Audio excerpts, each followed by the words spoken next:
मी त्यांची भेट नाही घेतली. त्या विधानभवनात आल्या त्यावेळी त्यांचं स्वागत केलं. एकंदरीत म्हणजे पॉझिटिव्ह असं म्हणता येईल का? दोन्ही राष्ट्रवादी नाही, माझी त्यांची अशी भेट झालेली नाही आणि आम्ही कोणती चर्चा केलेली नाही. कारण वारंवार साहेब पण सांगतात की जयंत पाटील साहेब त्यांच्यासोबत होते. हो, पण आता सध्या त्यांच्या पदभार घेतलेला आहे, पदग्रहण केलेलं आहे, त्यांचं काम सुरू झालेलं आहे.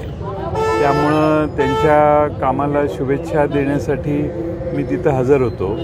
अनायसे बिझनेस ॲडवायझरी कमिटीची मिटिंगही होती, पण त्यानंतर माझी त्यांची भेट नाही झाली.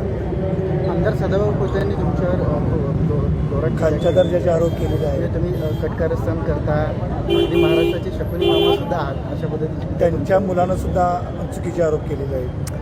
137 मतांनी निवडून आलेली लोक किती जोरात बोलतात बघू आपण.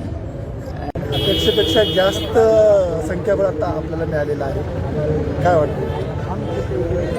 असं आहे की दादानी आता घोषणाच केलेली आहे म्हटल्यावर मी बोलून काय उपयोग आहे.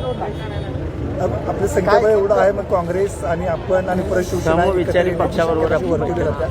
बघू ना. आता मी आत्ताच आलो आहे सांगलीत, मुंबईहून. चंद्रकांत पाटील म्हणतात की आता दादा म्हटल्यावर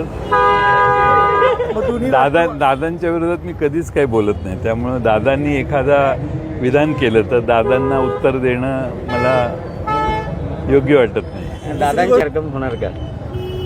मी आज काही त्याच्यावर बोलत नाही. बघतो ना कोण निवडून आले. अजून निवडून आलेल्या सगळ्यांना भेटतो, त्यांचं काय मत आहे ती चर्चा करतो, मग त्यावर भाष्य करू.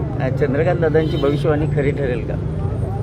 नाही, दादा हे मला माननीयच आहेत, त्यामुळे दादांच्या बद्दल मी काहीच बोलत नाही. आणि ते सगळ्यात मोठं ते माझे हितचिंतक आहेत. दादा